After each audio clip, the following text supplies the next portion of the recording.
अशा भरपूर काही ज्या फेक बातम्या आहेत त्या व्हायरल होत आहे की मनोज जरांगे पाटील साहेबांचा विजय झाला, मनोज जरांगे पाटील साहेबांचा विजय झाला.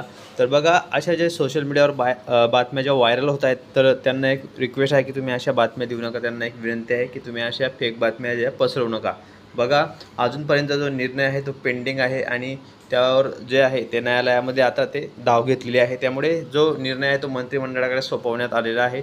तर बघा, यामध्ये मोठ्या प्रमाणावर जी बैठक आहे ती सुरू झालेली आहे. त्यामुळे कोणत्याही अफवांवर तुम्ही विश्वास ठेवू नका. आणि जे बाकी जे बांधव आहेत, यूट्यूबर बांधव किंवा न्यूज, तर तुम्ही अशा अफवा पण फैलवू नका की जरांगे पाटलांचा विजय झाला.